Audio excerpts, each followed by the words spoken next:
Welcome to Nurtaichik podcast, where everybody has a story to tell and every story has its own listener. And today we have our special guest. His name is Brandon. He's a host to this. He made this happen for us. So thank you for coming. You're welcome. And basically, the reason I wanted to record a podcast with you is I just want to know your story, Yeah. So if you have a story to tell, feel free. Just let me know. Cool.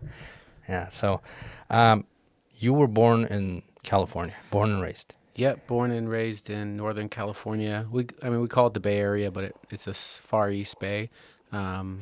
Small area, Oakley, Antioch. It's a suburb of San Francisco. Mm-hmm. Yeah. Is So it California Antioch? Delta. I'm very. There's also Concord. Oh, Concord. So So that direction. Yeah. eastern side. Right? Yep. Okay. Yeah, we call it the Far East Bay, but it's basically the California Delta system. Mm-hmm. So grew up, fishing on the Delta as a little kid, walking down, catching crawdads. Is that a river? Yeah. Okay. The Delta is basically all the water that drains down from the Sierras, flows into a central river system, and then becomes brackish as it enters the bay and becomes saltwater. Mm-hmm. So it's got a tide, it raises and falls, and so it leads to a lot of, like I said, wetlands area where kids can get lost playing and having a good time down there. So yeah, I grew up doing that, and bought my first house in that area too, and planned to live there pretty much my whole life. I liked the area. Had a successful business, and I sold that in 2015. I sold my business, and when I did, it left me with some capital, and I started to invest a little bit in some real estate and different things, besides just a personal home that I always owned. And when I was looking for an investment, I was looking under auctions, doing some tax lien auctions and different things like that to invest my money, wisely. And one of the things that popped up was this property up here in Groveland, California, and it was listed as a absolute auction. Mm-hmm. So then when I Googled that, I realized that means it's going to sell regardless of price, which intrigued me because I'm looking for a deal, right? So if it's no matter what it's going to sell, there's no minimum. That's an exciting thing as an investor. I'm like, okay, no one shows up, I could get it for $1, right? Mm-hmm. So I went and toured the property, and the realtor that was selling it didn't really do a good job showing it. They didn't really know what they had. The auction was a couple days away, and after looking at the property, and it was listed for, 1 point something, but it was going to go to auction, so regardless, they were going to sell it. I didn't think I was going to come back and go to the auction, actually, the day of. But I called him the night before and said, hey, have you had a lot of people and interest? And he said, there's been some people looking, but you'd hate to see it sell for a number you could have got it for. And, he said, I know you're not thinking you could afford it, but you might as well come out just in case. And, yeah, went out to the auction and traditional paddle and raised it, and was the winning bid. So we got this place for a good sum, and then we've made it home since. So yeah. Oh, could you tell me about your first business? Yeah. So my first business, when I was 15 years old, I started doing door-to-door sales. And what it was I was trying to get a job anywhere. As a young 15-year-old, I think there's a lot of kids that are just like, anybody who will hire me, right? So I had applications at McDonald's and all these places. But one of my buddies came to me and said, hey, I have a job I do after school where we go around and sell newspaper subscriptions. So we knock on people's door and we try to sell them a newspaper subscription for the next so many months. And I said, yeah, are they hiring? And he said, yep, they're hiring anybody and everybody. Because for door-to-door, there was they always want more sales guys. You can always have more sales guys because it's a commission-only job. So if you don't sell any newspapers, you don't get paid anything. Which year was that? That was 2000, or no, that was maybe 99. Okay. Or 2001. Or Do you know 2000, yeah. Robert Kiyosaki? Yep. I think his thing was also the door-to-door. Yeah, I know Mark Cuban sales. talks a lot about door-to-door. Okay. Yeah, there's a lot of those guys. It was also especially newspaper. Yeah. Okay. So Yeah, that's awesome. So it was a hustle, right? So as a kid, I had a bunch of fears about growing up and becoming a man and providing and doing the things that they tell you to do in school because I had a terrible time in school. Like I failed every grade. Mm-hmm. So every year I failed. They wanted to hold me back, but in those younger grades, your parents always have the ultimate say if you're going to get held back or not. And I always told my mom, like, you need to move me along. All my friends are moving along. I need to keep going. But I never did my work. So I was the kid where I wasn't disruptive. I wasn't, causing fights or being a troublemaker, but I would just absolutely refuse to do the work. And the reason I refused to do the work is because at a young age, I didn't pick up reading as fast as my friends. So I shut off to it and shut off to the whole idea and didn't try to learn, and basically just like gave up on reading and school. So as the teachers are like working on these different projects, I'm like, I'm not doing any of this stuff. I'm just going to sit here. And How old were you? I mean, this is when I was like 8 or 9 years old, right? Wow. So you're reading at like 5 and 6 is when you're really getting the fundamentals of phonics and how to do it. And something, I don't know exactly what happened, right? But I didn't pick it up. I don't remember how or why I didn't pick it up, but I just didn't pick it up. But I remember distinctively, like by second grade, everybody can kind of read, and I couldn't. So I just shut off to it. And I would just sit there and not do my stuff in class. And my home life wasn't such where my parents had enough power to really kind of force me. They tried all these different things, putting me in tutors and trying to give me glasses and trying to figure out what was going on, why he couldn't read or didn't want to read. They did a bunch of, they'd take you out of class and have these specialists come in and test you on these different areas. And my comprehension was great, and my understanding and all these things were great. But yeah, my reading was just terrible. And then I would shut down in those meetings where they would actually just get frustrated too, right? The people doing the testing, they're testing like an 8-year-old kid, and I just didn't want to get tested. So I just kind of not do the stuff. And Wow. yeah, I remember distinctively reading one when I was older, like maybe I was in senior in high school, but one of the teachers that I was friends with, showed me that, and they keep all these progress reports. Like when you're a kid in the public school system, you don't realize, but they have like a file on you, right? So they had this huge file on me, and I remember reading that the person doing the interview said like this kid is just messing with me, basically. Like he wrote word for word. He said, I asked Brandon what like it was like an IQ test, and there's all these different questions, but I asked him what the tallest peak in Africa is, and Brandon said no clue. And then I asked Brandon, how many digits are on a standard telephone, and his answer was Mount Kilimanjaro. And technically, I can't give him a correct answer for the one previous because I've already given him I don't know. But throughout the test, Brandon was doing things like that where he was answering radically different answers. And so their assumption was, okay, Brandon has intelligence, but for whatever reason, he's not wanting to participate in this. And there is a reading disability there, but we don't know. We can't help him through it because he doesn't want to learn or doesn't want to get through it. Wow. So all that being said, I had this thought in my head where I was going to be, a homeless person. That's because that's what they tell you, right? So you don't do your work, you don't do these things. They're like, you're going to fail, you're going to be in trouble, you're never going to, be a member of society and be productive.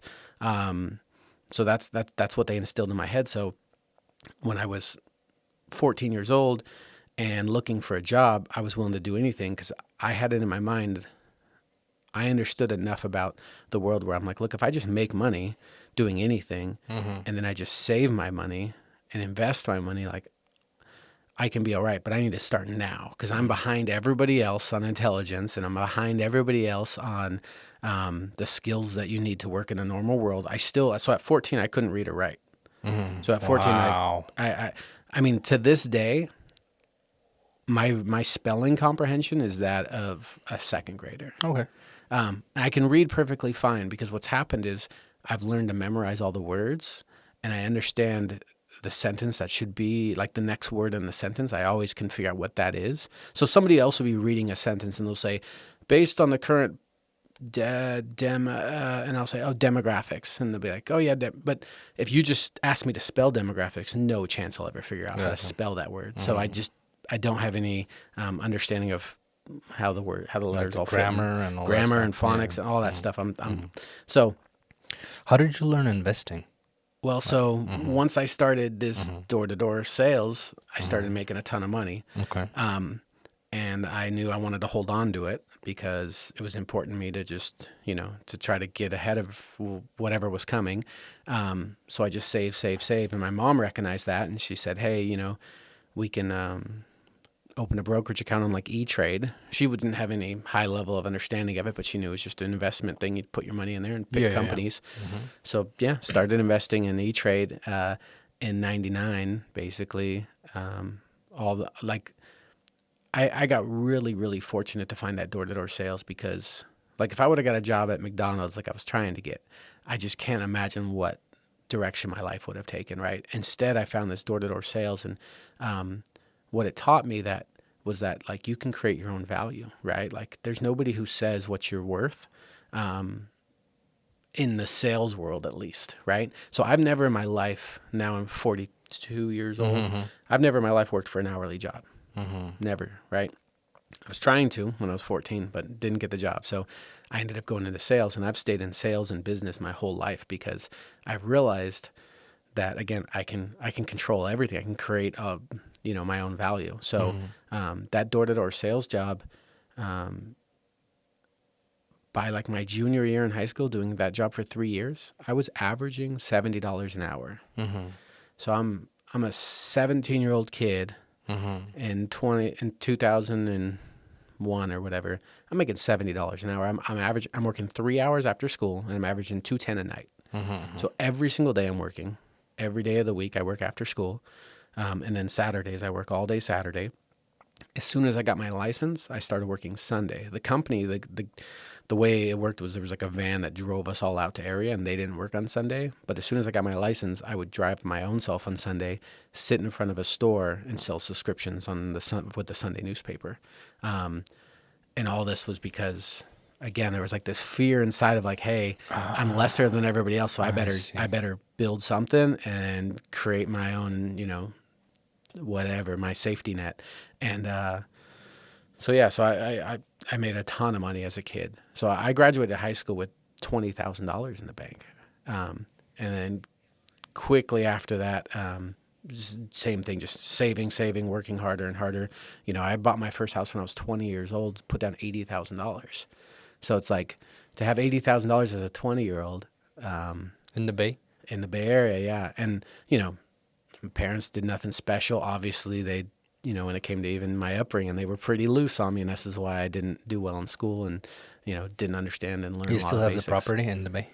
I have properties in the Bay Area. Nice. Yeah, not the one I originally bought. In fact, for myself, like that was 2002, or I think I bought my first house in '02, and I was playing a little bit of Monopoly as a young, working hard and investing and buying and building things. And I had a few different properties. And then 2007, the market crash, everything I had was pretty well loaned against. So, I'd buy a property for $400,000, I'd put down only $100, so I'd owe $300 on it, right? And I bought a $800,000 property and put down about $80,000 only on that one. They used to give you property where you put almost nothing down. Did the crash affect you in any way? So yeah, the crash wiped me out. Now all these properties I had, I had 100,000 in equity here, 100,000 equity here, 50,000 in equity there, but I was making all these giant payments. Well, when the crash happened, a property that I owed 800,000 still on was worth 400,000. A property that I owed 300,000 was only worth 150,000. So I went and sat with a bankruptcy attorney and was like, hey, how does this work? Like, should I file bankruptcy? And he said, well, you have no credit card debt or no vehicle debt. All you have is property. He's like, so you don't need to file bankruptcy. You just walk from it. So because it's a secured item, the debt is because of the loan on the property, right? So you can just walk away and your credit will get thrashed, but they'll just take back the properties and everybody wipes their hands and that's the end of it. So when the market crashed, just not out of, and I think there's probably a lot of people that were in this situation where I could have made the payments. Like if I needed to, I was working, I could make the payments, right? What happened was I just realized it was a bad investment to keep making the payments because why make all these payments just to be in this huge mountain of debt? Again, I owe 800,000 on a valued property that's 400,000. Like walk away from that and give it back to the bank and start over. And what's surprising too is, I walked away from those. I had 3 properties at the time, so 3 mortgages. So they were foreclosed, pretty much. Foreclosed on 3 of them, and within 2 years, 3 years, I was able to buy a house again. Like because I had perfect credit other than those 3 things. So I bought a house And 3 years probably later. people would give you the loans because like they knew it was a crash. Well, Everybody had that. everybody had the same Yeah, problems, yeah. and since then I had perfect credit, and before and then I had perfect credit. So again, if you looked at my report, you're going to see everything perfect except for those 3 properties. So yeah, I was able to get into a property 3 years later, just traditional mortgage again, and then and then kept building from there and starting over. But yeah, that market crash kind of messed me up. But yeah, My first property that I bought was in Colorado in I believe it was 2012, 2013. And then after like 2 years, they legalized marijuana, and it Yeah, just shot it up. skyrocketed. Yeah, and I sold it, and that's how I was able to gain my first like capital. Heck yeah, Yeah. yeah. Then we reinvested into trucking. I bought trucking. I bought a truck, like a semi truck, and I was doing trucking for like 6 years. Okay. And then we were able to buy a property in Sacramento. Yeah. I still have that in Sacramento. Yeah. Yeah. Now I do IT work, but this is my experience in investing stuff too. Yeah, I mean, I think a lot of people, for me, it was like real estate was so simple. It was like, Yes. I know what property's worth. I grew up here. Like, I can see a value in that. So that was an easy Compared first to step. like the stocks and stuff like that, real estate is more Yep. straightforward. Yeah. And I mean, I think, they always talk like Robert Kiyosaki and then, right? Diversification is the key. But for me, it's like I knew one thing, so I just did that one thing. And then obviously I wasn't diversified. So when the market crash happened, everything I had made from a young 14-year-old to a 24-year-old was lost. So that was pretty heartbreaking. But it kind of was refreshing in a way. And what I mean is so my mindset was work, save, invest. So when the market crash happened, I rented for the first time in my life. I was like, okay, I'm just going to rent. And you know what? If I'm going to rent, I'm going to go rent a beautiful home. So I rented in a place called Discovery Bay. It's beautiful, big houses on the water, on the Delta. Everybody's got a dock in their backyard with boats. Nice. Something where the investor, the saver, the strategic, never going to waste that kind of money. But it was like twice as much as normal rents around. But I wanted it just because I was like, you know what? I'm just going to go enjoy myself for a little while. I have no real estate debt anymore. I'm liquid. Basically, I just can do whatever I want. So I went on my first ever vacation. I had never traveled up until the market crashed. But once the market crashed and everything was kind of, the pressure was off, I was like, all right. So I started traveling the world. I got my passport. First place I went to was China. And then been basically collecting stamps in my passport for the last 15 years. So I've been all over the world now. But yeah, it was I have, again, eventually I got back to, okay, let's grind, let's save, let's build something for myself again. But it was nice to be, 24, 25, whatever I was, and just kind of fresh from all that again, and just like, okay, I'm just going to enjoy myself a little bit because, looking back, I don't know if I would have ever taken a break. I was just playing Monopoly, trying to stack the void, trying to buy more properties, make more investments, grow.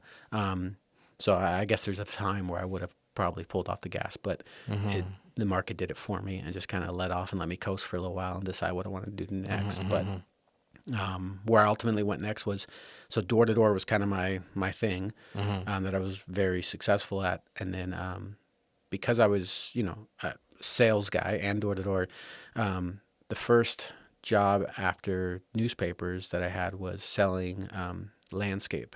So I'd go to like home and garden shows. I worked for a big company and we would advertise like, hey, do you want paving stones? You want a new driveway? You want retaining walls? And then I would go to their house and I'd draw them a quote and, design their backyard. I didn't know what I was doing. I was 20 years old, maybe 19, 20 years old, and started drawing these people up their backyard and had to convince them. And I didn't know what I was talking about, but like people would, okay, and because there's a big company behind me, it was called Paving Stone USA. I think was the name of the company, but designing people's $30,000 driveways or backyards and giving them quotes and then getting my commission from that. But the company went out of business within like 3 or 4 months of me being there. They went out of business and they were a nationwide company. But our little California branch was doing great, but the nationwide footprint of them, they were hurting. So they shut the business down. Well, when they did, me and my best friend who worked there, we both had a lot of jobs in the pipeline that we had already sold, waiting for the company to install them for us to make our commission. And, again, the company shut down. So we would get calls from these customers and we were sitting there one day and, I said, I think we just do these, to my friend. And he said, yeah, we can definitely. I mean, we knew the installers. They were a bunch of Peruvian guys. And there was like a crew lead and then a bunch of guys that worked for him. And so we just called one of the crew leads and we're like, hey, we got this job here. Do you still want to do it? And he's like, well, who would I be doing it for? And we said, us, you know. And he said, sure, let's do it. So we just went to the customer and asked, yeah, we can still get it installed through these guys. And the customer kind of was like, yeah, whatever, let's get it done. So we did our first job. And I remember we collected, it was like a small job, a $12,000 job. We collected a $6,000 check when we start the job. So that morning we collected a $6,000 check. We already had the paving stones dropped. The Peruvians installed the entire thing in one day. And at night we basically, homeowner comes home from work and we're asking for the second check. And he was like a little annoyed. He was like, I'm paying you guys $12,000 to do this in one day. Like his whole patio was done in his backyard. But yeah, we had like 9 guys. Everybody was out of work. So everybody was there doing his backyard. And we collected that money and we realized that's a lot better than 10% commission to actually, do it. So we took the steps to go become an actual company. And we started a company that was called Black Diamond Landscape and Design. And it was there in Northern California.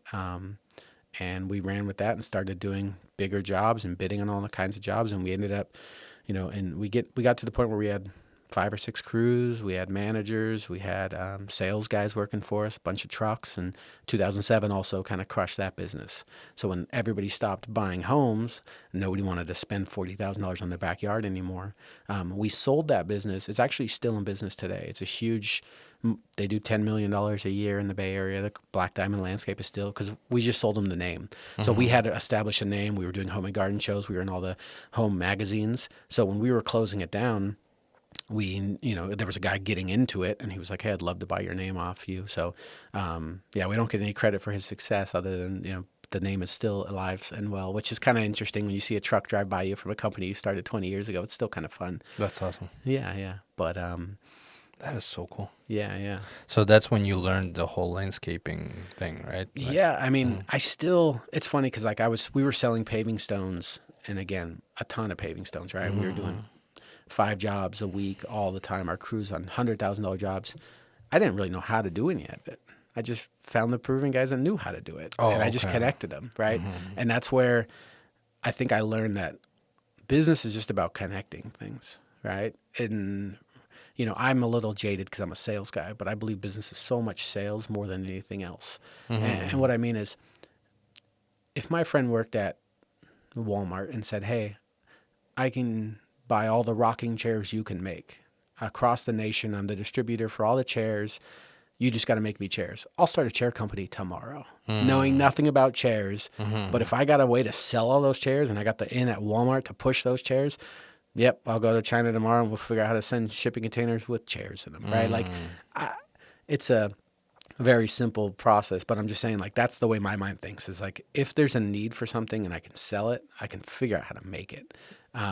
Or build it. So, that's that landscape business. I didn't know what I was doing, but I didn't really need to. I just found the guys who did know what they were doing, and I connect them with homeowners basically. And that's what a company is. It's just connecting those guys that can put in the backyard and do the landscape and build waterfalls and plants and all those things. And I, buy all the materials and connect them and take the check from the homeowner and have faith that my guys know what they're doing because I've watched them do it a bunch, and insure it all and be the company. But yeah, so after that company crashed in 2007, then I went back to door because I knew it so well. But I found a better product. Was it scary when you started door to door to go to people and ask? Yeah, definitely. But only like that first day, it was scary. Okay. Yeah, and then I was like, okay, let's. So then you got it. I had drive.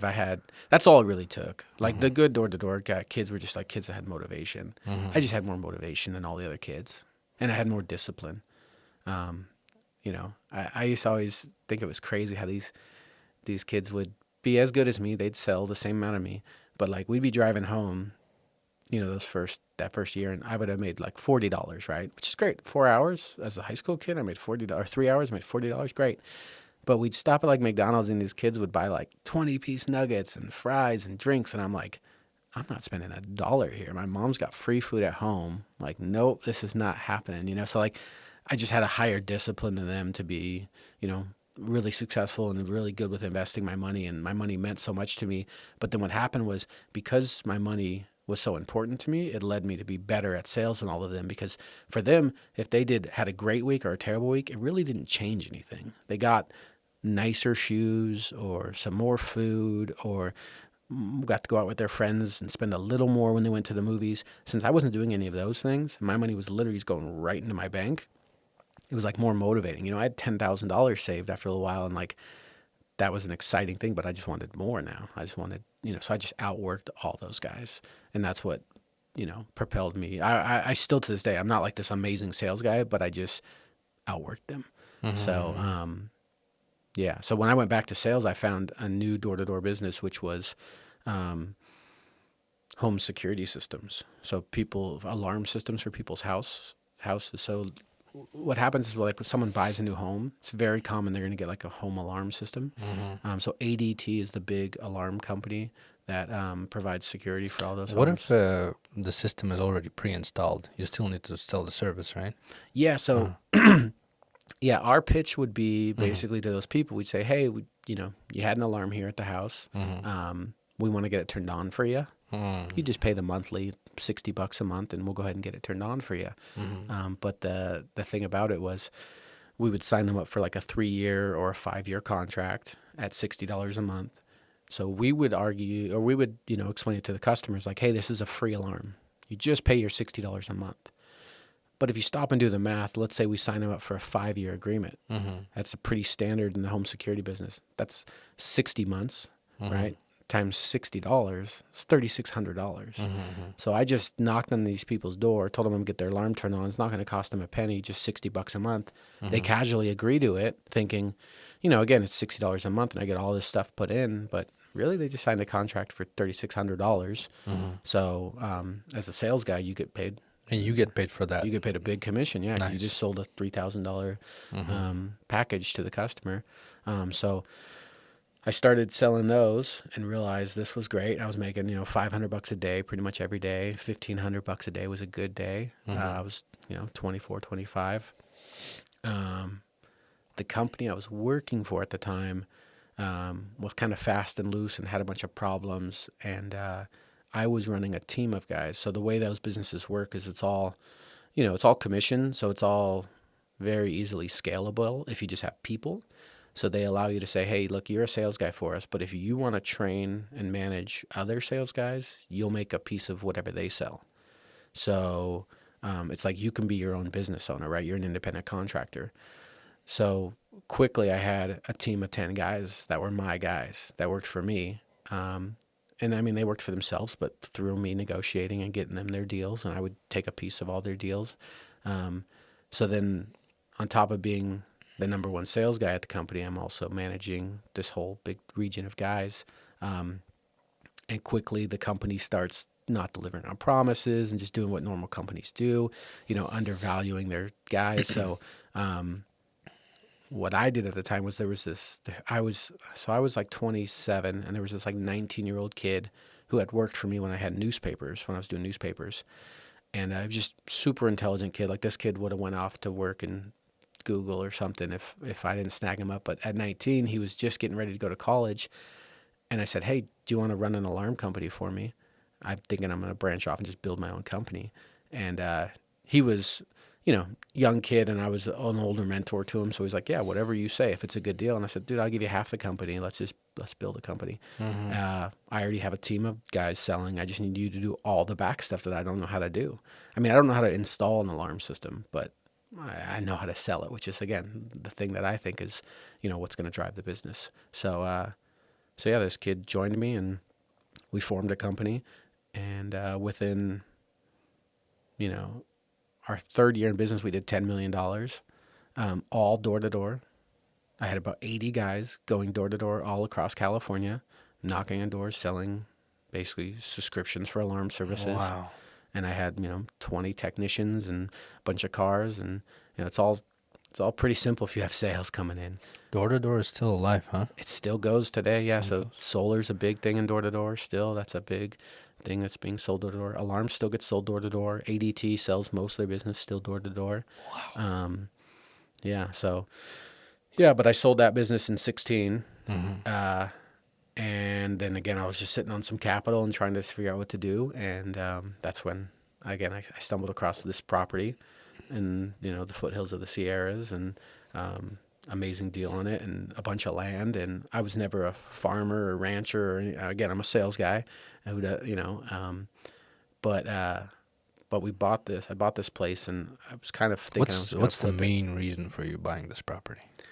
Man, I just like a deal.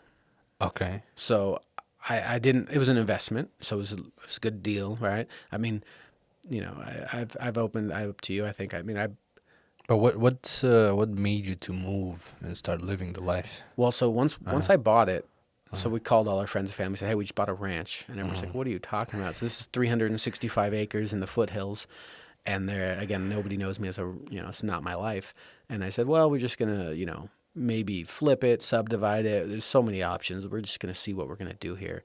And so we started coming up here on the weekends and started really enjoying those weekends. And then we quickly, all of a sudden, we're here during the week and going back on the weekends because, we wanted to spend more of our life here. And then, fast forward 6 months or so, I just kind of got to the point where I was like, you know what, I'm going to sell my Bay Area house, the one that was my home, and just be up here in the mountains and build a life for myself. And I started falling in love with the idea of, off-grid living and, gardens and agriculture and animal agriculture and, raising things and growing things. And then obviously 5 years ago I had my son, which totally changed the vibe up here, where it just became like, yep, this is forever now.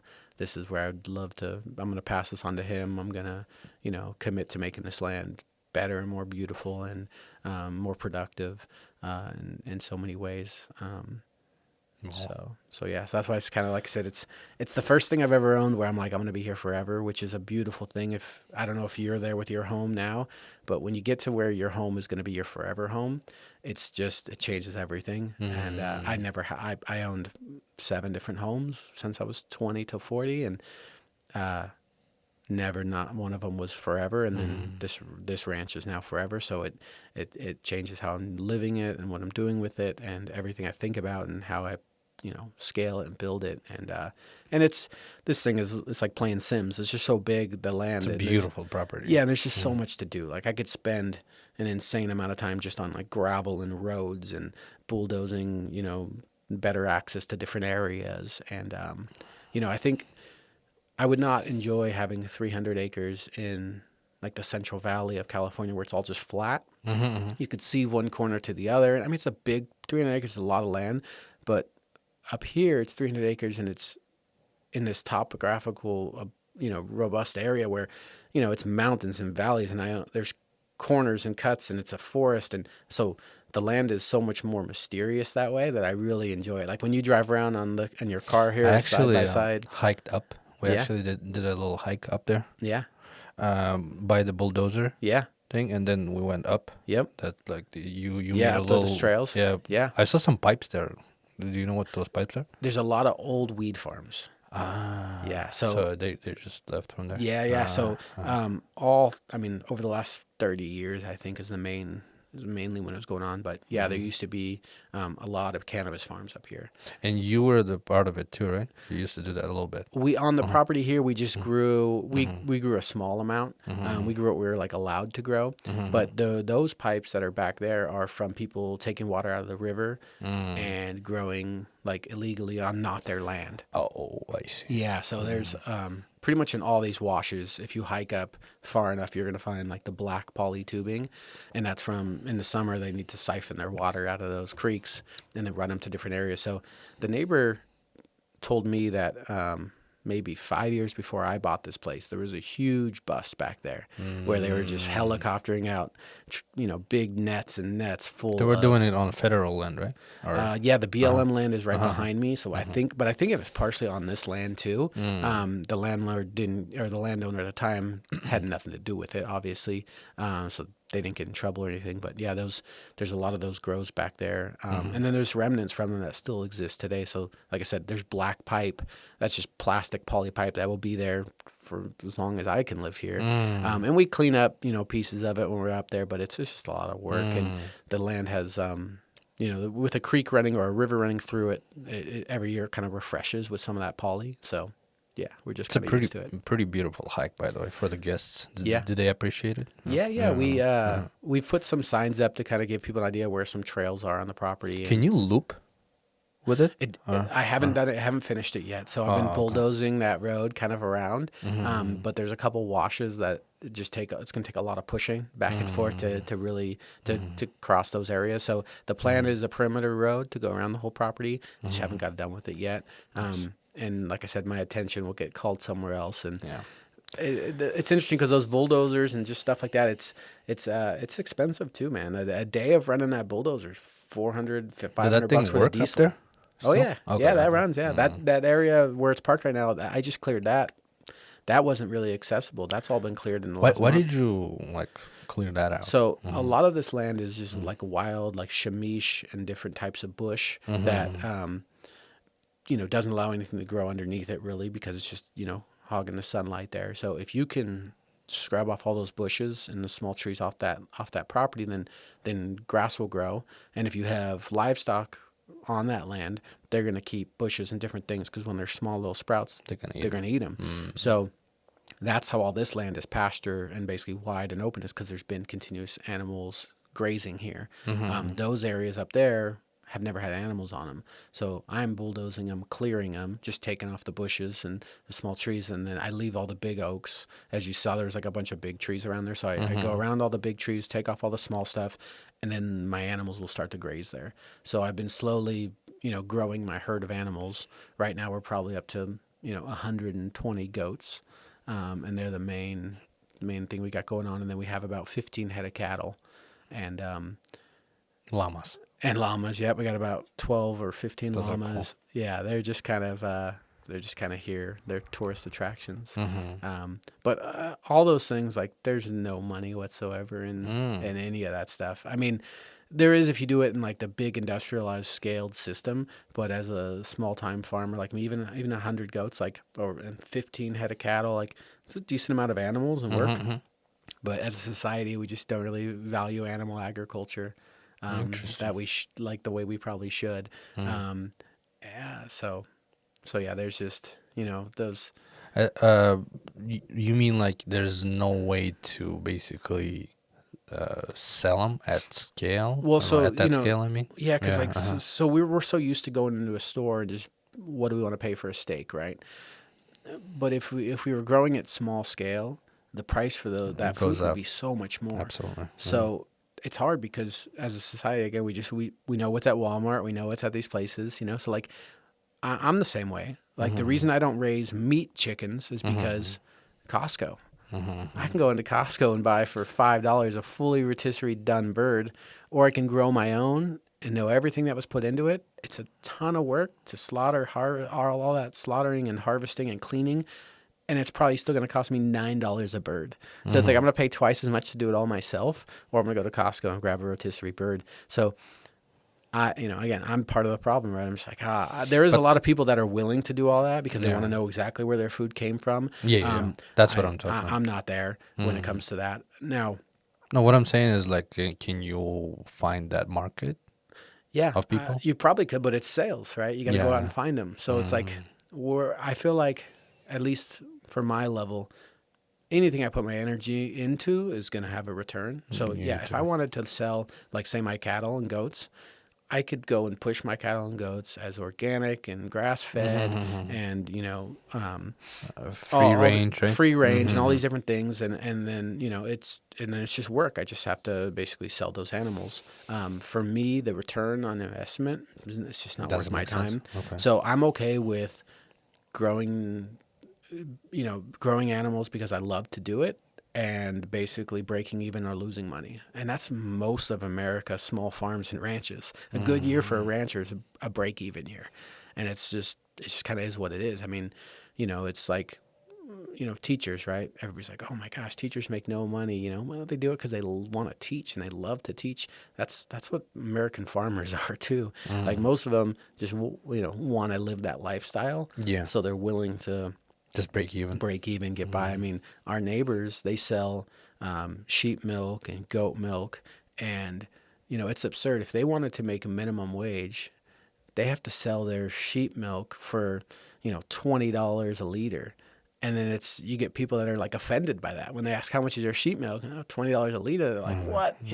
I could go buy a gallon of milk for $3, Yeah. $4. So then they think you're like being rude, but that's just minimum wage. That's just if that family wants to make minimum wage for their effort and time of raising 20 sheep and milking 20 sheep and doing all the processes. Like, so for them to make minimum wage, it's just like, it's not even realistic. So they have to do it for the love of it too. For now, you just love having goats and... Yeah. Okay. Yeah. The llamas. Yeah, I love the animals. It's been really fun, and I get to, raise my son on a farm, which has been, I've never raised a kid anywhere else. He's my only son, but to raise a kid on a farm has been an amazing thing, and I think it's really helping with his upbringing. Just, there's so much stuff to do all the time that I'm excited for him to grow up as a young man on the farm and have the responsibilities, and hopefully I can cultivate that love in him. But I am fully prepared for, on my deathbed, him selling this place and buying a condo in San Francisco or whatever he wants to do. I'm not going to hold him to like, hey, you have to continue this legacy of this ranch we've built together or something. I mean, again, if I'm able to create that, inside of him where he naturally wants to be part of this and continue this life, great. But, I'll support him whatever he wants to do. So I understand that it might be, somebody else taking over this property. Do you plan on having more kids? No, one and done. Wow. Okay. Yeah. I didn't even want one. I mean, it was one of those things where forever I just thought the world was kind of overpopulated. And Oh, really? yeah, and just, there's so much going on. I just feel like I didn't need to bring. You still think that? No, I know there's So, have you ever seen the movie Idiocracy? Yeah. Yeah, that's pretty much what I think's happening. Crocs. Yeah, Crocs. You know that the company Crocs? I do. I know that whole That's story. a funny story, man. Yeah. No, it's one of those things where I just think that, there's a lot of people having a lot of kids, and then there's a lot of people that are, just not wanting to deal with that, not wanting to bring kids in this world, or, a small amount. So I'm really happy. I mean, I couldn't be happier, right? Like, it's one of those things where once you have kids, everybody tells you it's the most amazing thing in the world, but you just don't really, know, or you don't understand whether, everybody has different opinions. So I've had friends, I've had kids my whole life, right? So they tell me that, oh man, it's the best thing. Sure. And then you have one, you're like, okay, I get it. You're right. This is literally the best thing that's ever happened to me, and the most fulfilling and exciting thing. And yeah, especially with the way my mind works of like investing and, all this stuff. I'm like, yeah, this is the best investment ever. So when I started looking for people for the yurt, I've noticed like a lot of farms, right? They have like an owner and they have a bunch of other people living together with them. And it's very popular, right? Among the population, like the young people. Is it the very recent development, or it's how it's been for a long time? Man, I don't know, right? So I'm a newer farmer too. But when we got here, we instantly had two friends, buddies of mine that were, they were actually old sales guys that worked for my alarm company. So when I sold, they were just kind of not doing nothing. I said, hey, you want to come stay up on my ranch and help out with stuff? Sure. Okay. So those were my first two guys, and they came up here, and I gave them basically room and board, and I paid them like a reduced wage because I offered them basically living, right? So place to stay, but I'm paying you, pennies on the dollar type thing. And now I've got away from that. Now I'm at the point where I just offer, if people want to come stay with us, they can in exchange for some help. But I try to be like fair with what I'm asking of them. So, like we have a guy and girl that live on the property. He's a contractor by trade, and she was a massage therapist, but she hasn't worked in the last year or so. And their deal is they have their own fifth wheel. So they just plug into my power, my septic, my water. So they're staying on our property. They don't pay any rent, but she just helps out with projects. So and my thing is, if I can find something they want to do, Yes. then it's very simple. That So makes it's sense. like, it's what she wants. So I just, what does she want to do? She wants to garden. So she gardens. And then lately she's been taking care of feeding the sheep or feeding the goats and the cattle. And then, the way I work is I tell her, look, any project you want to do to improve the property, just come to me with it. And then I'll decide. And if I like the idea, I'll just fund it and you go do it. So every project that she wants to do, I just fund.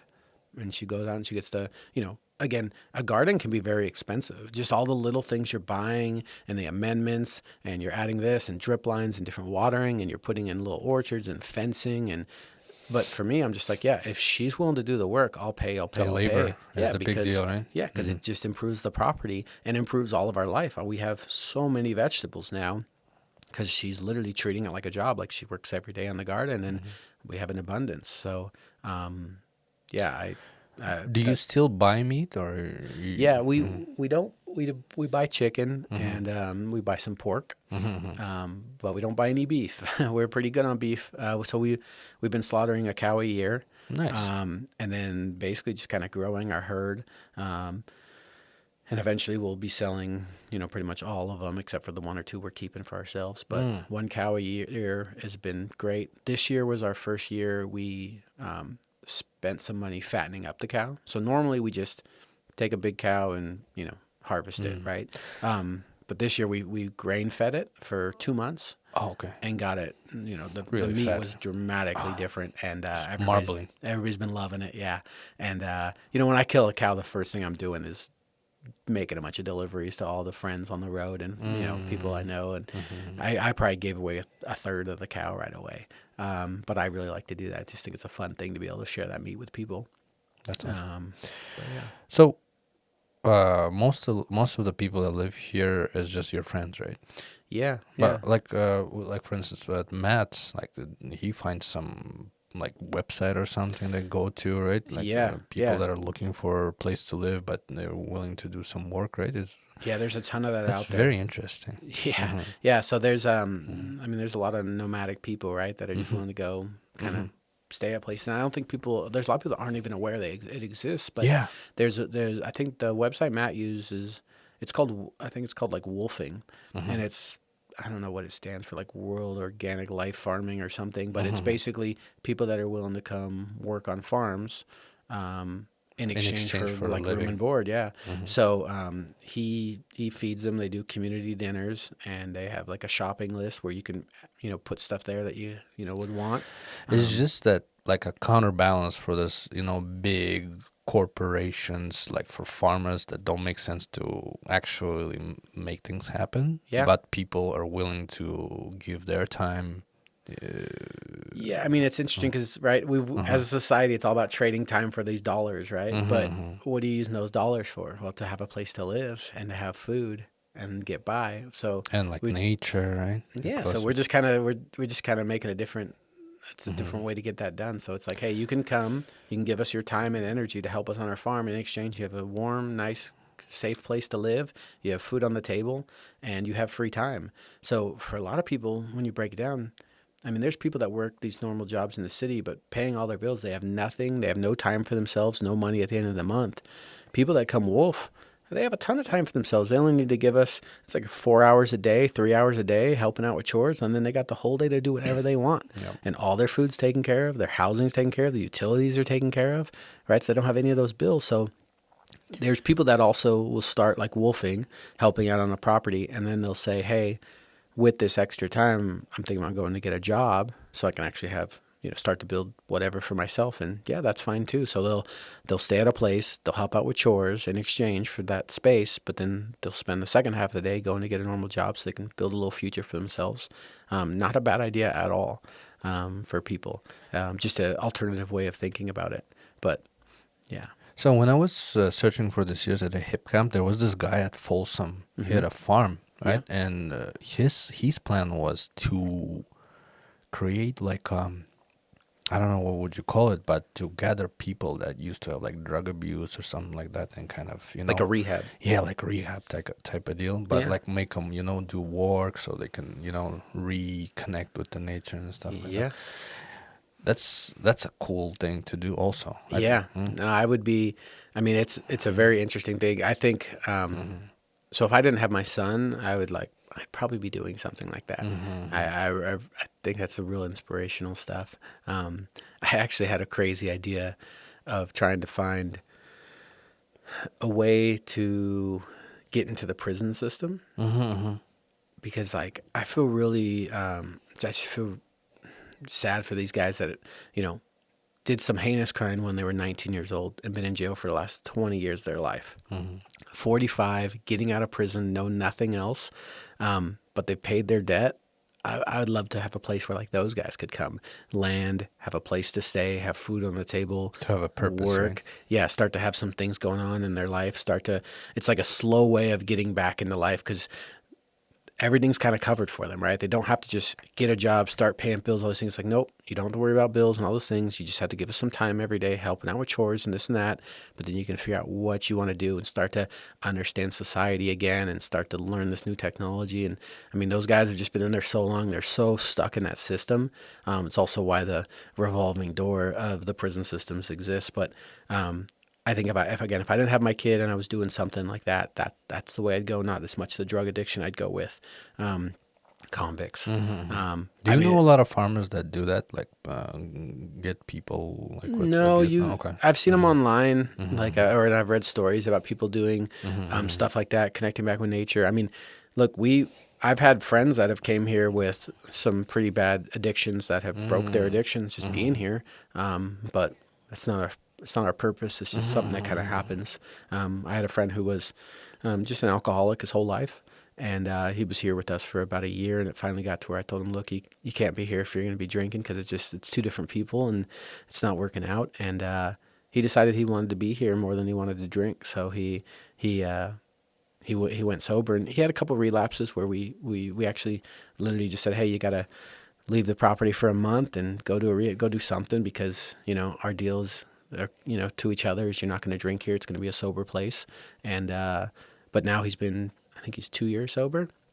He lives here and he helps out on the farm, and you know, his life's changed around a bunch, and you know, we all still have our struggles and whatnot, but yeah, he's I remember you told me that you never tried any of the alcohol, nicotine, or weed, none of the drugs. Yeah. How did that happen? So it comes back to It's really hard to believe. I just tell you that. Yeah. So I would say it like this. So when you're a kid, right, drugs are bad. Yeah. You learn that, right? Everybody knows drugs. what they Alcohol's teach you, bad right? too. Like your kids are like, I'm not going to drink. I saw my dad. He acted crazy that one night. Like, I'm not drinking, right? Okay. And what happened to me was when I got into, you know, your first year of high school or so, everybody starts drinking around you. You know, about 12, 13, 14 people are smoking a little bit, drinking. Well, for me, I think I was told I was going to be a failure. I knew I had so much trouble already. Like going into life, I already like knew I was behind everybody else, and I had to figure out all these things. And I knew my stepdad always said, "You're out when you're 18. You're out when you're 18." So I'm like, man, I got to figure this out. So when they all started drinking, I'm like, I don't need to add that to my plate of problems. Wow. So my friends were drinking, and I was just like, nah, man, I don't do my stuff, and I'm bad in a lot of ways, like in that, but I'm like not the troublemaker. I'm just not. I don't want, you know, my family doesn't want me to drink, you know, and your parents never want you to drink. I'm like, I already do enough stuff to like piss them off. Were you ever curious to try though? No? Well, what happened, again, so if you think back, I don't know if you remember, but like most of the time, the way the school system works or the way your peer group works is nobody's drinking. And then all of a sudden, a couple guys are drinking. And those are like the bad guys. You're like, man, you hear those guys were drinking and alcohol. And I want to, you know, so you're deciding if you want to try it. And then slowly people start falling, right? And they fall and fall. And then there's maybe a couple girls that still haven't drank or whatever, or maybe a guy. But for the most part, they've all start falling. Now, some, you know, in America, it's pretty common for some kids go to college and still haven't drank. You know, their first drink is 20 or 19 in college or whatever, because again, even though their peer group is pressuring them, they're just like, no, I'm gonna, you know, my mom doesn't want me to, my dad doesn't want me to, whatever it is. So I was like that last friend, but I was in a group that was wild and crazy. Like all my friends were, you know, doing drugs, cocaine, drinking, and I was just the sober driver. So as soon as I got my license, like I was the driver, I was still partying right alongside them. I was well aware of all those things, and it wasn't some moral high ground or anything. I was just like, again, I don't need to add that to my list of problems. I'm just going to stay away from that. And then what happens is if you don't do something, there's no temptation to do it as you go on. So like the way I describe it is if you've never done heroin and you're sitting in a hotel room with someone doing heroin, you're not like, oh man, that's tempting, right? Now, if you've done heroin just one time and chased that dragon, you're going to be like, I got to get out of this room because I want that feeling. It's the most amazing feeling in the world. It's got to be. Look at these guys, what they're willing to do, right? Yeah. So once you've done it that one time, man, it's hard to stay away from it, right? I don't have that. I've never tasted alcohol in my life. So like when you go to a football game with Not your even friends, an accident. okay. No, I have an accident, but it's just like you taste the tiny burn, and it was like because I got like at the club, I'd still go out club with my friends, and I'd get like just a straight cranberry juice, and then every now and then it would show up, and I'd take a sip and be like, I could feel it in my throat, and I'm like, oh no, that's not just cranberry juice. But if you take a tiny sip of anything, it doesn't change alter your. So for me, what I tell people is like, when you go to a game, like a football game or a basketball game, a sporting event, or you're at your friend's house, whatever, there's always like, this would be a little bit better if we had some beer, right? Like just a couple beers, we're all going to be having a great time. I don't know that level. I've never experienced, so there's no desire to reach for it. So I'll never try alcohol because then I would drink alcohol. Like if I get to experience that, I'm going to be just like you. Like, yeah, we could notch this game up a little bit right now, right? Since I don't know that, it's like a superpower now. So same with like nicotine, right? Nicotine's only hard because you smoked and now your body is craving it and you want it. If you've never smoked, all of us that never smoked, we're just like you guys. Like we've never smoked, so we don't understand that desire that your body is craving for. So that's me with all those things. Now, like I joke and say, I drank an energy drink one time because it was free. I went to a San Jose Sharks game and they were giving away free Monsters. This is when Monster first started. This is 20 years ago, right? Monster first started. They're giving away.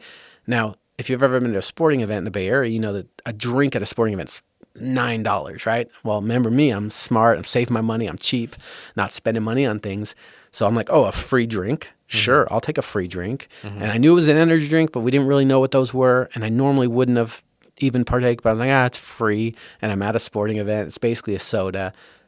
I drink energy drinks now all the time, right? My whole life, the next 20 years of my life now, I drink energy drinks. I started drinking energy drinks when I worked at trucking. Yeah. I when I had my kid, I gave up for like 3 years, and then now I've been back doing some sales and stuff. And when I work, sometimes I'm like, oh, this will help me. But that's I have an addictive personality, probably like everybody else. Yeah, I have just been fortunate enough to not You're go down addicted any to of making those. money. Well, and I've never gone down any of those other paths, to That's really awesome. to know those things. So people always trip out when they know that I've never drank or never smoked or And again, I don't think I've ever seen a person like your age that would just straight up tell me I've never tried. I've heard people I've tried that didn't like it. I don't do it anymore, but never tried. Is that possible? Like, you see a lot of different people. Man, That's it's crazy. the one thing. Like, if I could pick one thing to pass on to my kid, man, I'd love him not to try alcohol because it's just like once you go down those roads, You've seen those people. Right? Oh man, I mean,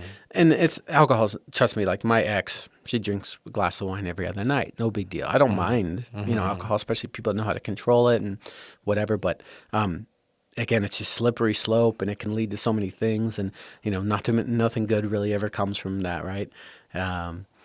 To quote Homer Simpson, it's the cause and solution to all life problems. It's fascinating how like one fear of you deciding on not to deciding first.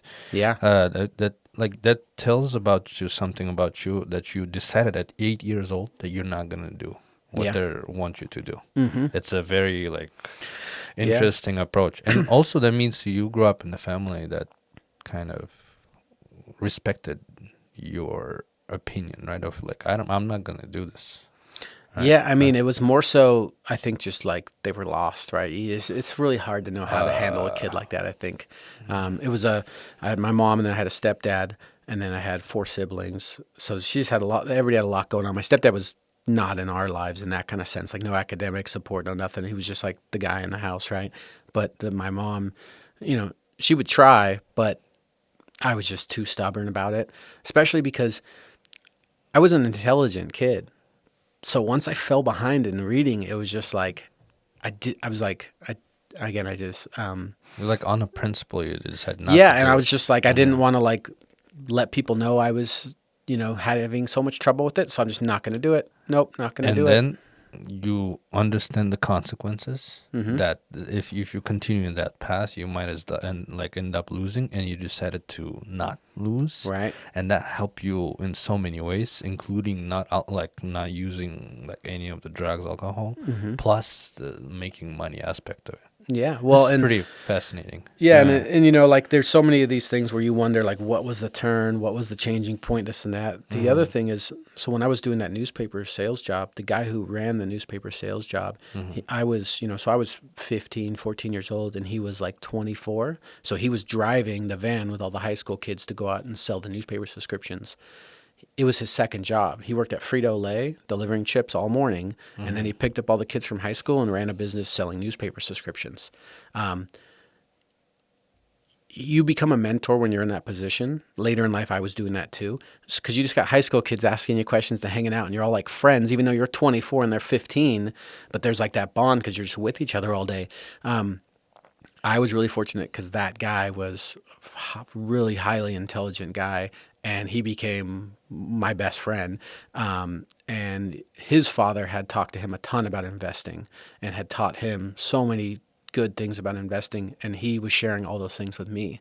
So he taught me some great principles at 15 years old, 16 years old, and I was thirsty for that knowledge. I didn't have a father figure. So yeah, again, these credits, rich these people, dad. he was my rich dad, Yeah. for sure. And just, I didn't have a father figure. I didn't have anybody around that gave me any advice. So when he started feeding me that information, I was just like, oh, there's another way than just being a homeless kid who can't read. That's because that's what I was always taught by adults in my life. It's basically, you don't do this, you're not going to be able to do this. And it's like, yeah, I can't do that. And I'm not willing to learn it. So I guess I'm going to be that. But his father had went into the military and saved every penny he made in the military, got out of the military with a ton of money, and just kept riding that train, and then taught his son the same thing of just, you can, the philosophy is like, you could work at the gas station. If you save every single penny and invest every single penny, you'll be a millionaire. It doesn't take a lot. I think it's like $100 a week from your first job on. If you put $100 a week away, you'd be a millionaire at 40, So again, he taught me that principle of just, hey, there's a way to really get ahead. There's a way to do these things, and I, that again, that intersection in my life was pretty darn powerful for what I feel has been an amazing life and a crazy journey, and I'm so excited for what my life continues to be, and I'm just in a really happy, great place in my life, and it's all these steps are, I don't know which one particularly got me like right here, but yeah, I don't think there's a lot of 41, 40, I don't even know if I'm 41 or 42. I never know anymore. I think I'm 41. But Yeah, I have the same thing. yeah, there's a lot of unhappy 40-year-old guys, right? And I'm a happy dude. I love my life. It's great. I love the position I'm in, which is basically, the fuck you position where I can do whatever I want because I've just been smart my whole life and I own everything. Nice. So I don't have to do anything I don't want to do. You get to buy the toys that you want, right?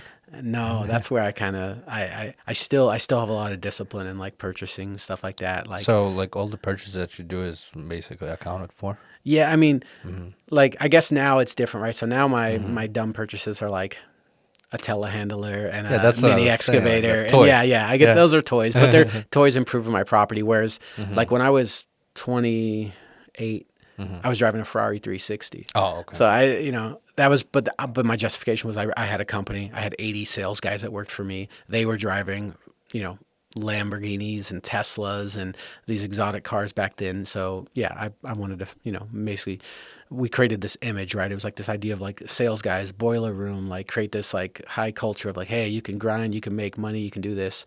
So like even for me, like when I bought my Ferrari, it was, I just I did a sales training and we were talking about setting goals. And I said, look, I'm going to set a goal right now. In 90 days, I'm going to make $100,000 in the next 90 days. And I'm going to go buy a Ferrari 360. Here's the picture of the one I'm going to get. Like, it's going to be done in 90 days. You guys can you're with me. I've worked with these guys every day. So I was like, we're going to track it. We're going to put it on the calendar. We're going to watch it. And yep, they saw the progression. And it was like day 87. Yep, there's my 100,000. Cool. Flew one way to LA, because all the exotic cars are in LA. So wasn't even sure which one we were going to get. My buddy's a car guy, so we just together flew one way to LA, and with the $100,000 in our pocket, looking at all the cars, and picked one and drove home. And it was so I've had a lot of fun, Still exciting good experiences. feeling, right? Yeah. And that's all from just again, just the discipline of like, I'm going to keep going when everybody else stops. And that's what sales training, and that's what I still do to this day. So I still do some work outside of this farm, and I do 3 to 4 days a week doing sales training for teams of door-to-door guys. You do training instead of sales itself. Yeah, and well, a lot of the training is sales. So I'll take guys out and go sell with them to show them the grind and what it takes. And the sales world's kind of an interesting world, but that's the funny thing is these guys that come out and like knock on your door trying to sell you a solar system for your roof. Most people look at those guys like, oh, these guys. Like yeah. Same way with me. Like when I lived in my Sacramento house, Yeah. That's why I was surprised that sales is still alive. Yeah. Because when people come to me, I'm like, if I'm not on the market for this, you're like, why would I ever buy that, right? Yeah. And this guy must be wasting his day, and he needs to Yeah. get it. Trust me all the time. You need to get a job, kid, to this day, right? And they don't understand. As a sales guy, these guys I know that I've trained, the good ones, right? They average $3,000 a day. Wow. Yeah, I mean, I got these kids that make $80,000 a month because they're working. Just they're not killing themselves. But there's one kid I know, $80,000 a month every single month. This guy makes door-to-door salesman. That's all he does. He just goes out every day in his car, goes door to door. What is the conversion percentage? Out of I don't know, 100 houses, one conversion, or I don't know. Probably if I. Average, I would say. Yeah. If 15 people answer the door and talk to me, I get one of them as a customer. One of them as a customer. And they're worth about $2,500. So, if I can get one a day, $2,500 a day. So works out pretty good. Still worth it. Yeah. Now, when a new guy comes in and tries, they're spending 2 weeks to find one. But the guys that have just done it for a long time, we know how to figure it out. Yeah. So, it's not get rich quick. It's not for everybody. Most guys can't do it. But the guys that can do it, there's a ton of income. And the sad thing is you'll see so many people that watch you do it, and they're like, I'm going to do this. And they spend 3 weeks without a sale. And they're just like, discouraged. I watched you sell 5 in 3 days. And they just seem so easy. And it's kind of like a good compliment. They tell you made it look so easy. It's like, yeah, that's the thing is, we know how to talk to people, and we know when a sales guy knows when a conversation's going a certain way to get in front of it and cut it off and to bring it back and to do all these things. And I've, door to door, it's just experience after experience, knocking doors for 20 years of my life. Just so many interactions. So when you invite me to a podcast, I'm not worried about talking, right? Yeah, that's awesome. A lot of people do, actually. Yeah, no, I get it. Yeah. And I'm, I over talk, I'm sure. So a podcast is easy for me. That's perfect. We want people that are willing to talk. Sure, and have a story to tell. Yeah. And also, sometimes people, in my experience, they start talking, and then they say stuff that they didn't mean to say because they were in the heat of the moment, and then they go can you not can you cut it out or stuff like that? Yeah. No, I was that is the one consideration I took. I was like, oh, is there anything I shouldn't talk about? Yeah, but you kind of know what you're talking about. Yeah, but when you're a kid, you do some dumb shit, right? So I'm like, oh, there's some statutes of limitations that's probably expired. I could talk about being a crazy kid, doing some dumb stuff, but no, I don't need to go into those details. But sounds good. I mean, whatever you want to talk about, that's what we want to hear, right? Yeah. No, I mean, the current position, so how we came to know each other, right, is you reached out to our neighbor, yep, and they have the WWOOFing farm, and they have a bunch of people staying there, and you talk to them about maybe putting up your yurt there, and then he came to me and said, hey, told me your story and that you were looking to put your yurt up, and I just have a little more space than them. Yes. They have a lot going on in a pretty small footprint, and then we have a huge footprint with not as much going on. So then we got together and you kind of toured this place and looked at it, and I didn't realize how intense this place was going to be, but it's awesome. Like I just thought it was going to be kind of a tent and, like whatever. For me, I'm always like, sure. Try like it. you want to go. Like I've had other people too where they're like, man, can I build this? I'm like, dude, you can build whatever you want on this land. I don't care. Like, Okay. it's like, go do whatever you want. You want to put a garden somewhere? You want to put an orchard on the side of the hill? Like, especially for me, I'm like, I'm normally funding it too. So somebody's like, I want to do an olive orchard. All right, yeah, I'll buy a bunch of olive trees. I'll buy the fencing. Go get after it, But so when you came with this plan, I was like, sure, build a yurt, go for it. But now it's been awesome. Obviously, the way this building turned out, or your place has turned out here, has been really cool. And my son really likes it, which is awesome. Nice. He thinks it's a treasure hunt when he comes in here. He was telling his teacher about it. And he was like, yeah, you go in the yurt and you got to find all the things. And there's lots of old stuff and things they used to use. The Kazakh people from a long time ago. And he says Kazakh all That funny. is so awesome. Yeah, but it's because, with my son, we just talk a lot, right? Mm-hmm. I think it's the key to being a good dad is just talk. So he knows what's going on here. He knows about your people, just a little bit, but he knows a little bit about it. And he understands because we talk a lot about the Miwoks who lived on this property. So That's the tribe, right? yeah, that's the tribe of What Native is the American tribe called? Miwoks. Miwoks. Yeah, yeah. It's like they call them like the Tuolumne band of Miwoks, but they were all in this region. And there's other tribes too. There's all kinds of people here. So I don't know probably as much as I should about it, but I know the Miwoks were the main tribe that was here. And so we do a lot of walking around and, at 5, he wants to pretend he's a Miwok. So we do some hunting and some gathering and we talk a lot about the different foods. And, even today we were walking and the apple tree had only like a couple apples, but we were pretending we were Miwoks. We got the one apple. He said, oh, it doesn't look that good. And I said, yeah, but we've been walking all day with no food at all, right? Because we're Miwok, so we're gathering food. And if we haven't got a deer today or a squirrel or we didn't get a rabbit, we're going to be so hungry. And he's like, I'm so hungry. I'm like, yeah, this is going to taste amazing, right? And then he takes a bite. He's like, oh, it's amazing. And it's just because, you're putting him into the story of it all. Nice. And yeah, so he does a lot of that. So with your building here, I told him, look, it's just like how the Miwoks had their teepees. It's like, this is what his people had. And the Kazakh people had this. And so this is what they used to stay in, and this is how they would live in it. So when we were all sitting out here, we've came out here a couple times without you and sat in here and just tell little stories and talk about your people. And I've been just, Googling a little bit so I can tell them a little more about it. Nice. But with his teacher, we've had his kindergarten class come out here to the ranch and do like a farm day. So the whole school, the kindergarten and the TK class came out and did, walked around and picked carrots and learned about our farm and our goats and fed some animals. Nice. And, that whole thing. Trip. Yeah. So we've now told them, hey, when the kids come back this next year, because they're planning to do it every year, so we got a whole nother thing to show you guys.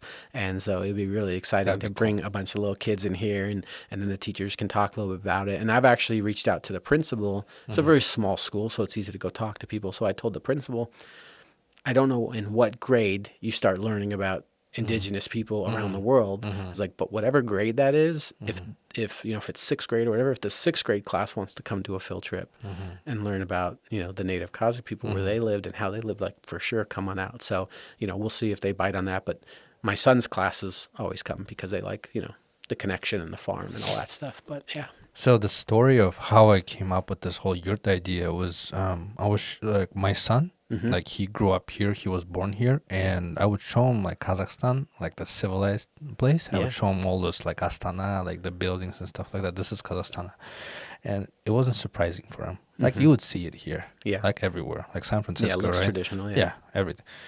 And then I showed him how people live outside of that, and they would like I would tell them like you would get on a horse when you were 5 years old and you would just go straight up, and then would be your home. And then I saw the light in his eyes will light up. I was like, oh, this is something that he'd never seen.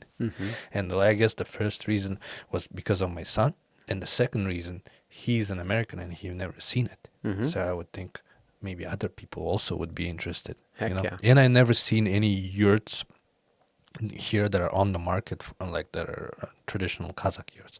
Yeah. I've seen other yurts like Mongolian style, never seen Kazakh, and I've never lived in one myself. Right. So that's all like came together, and here we are.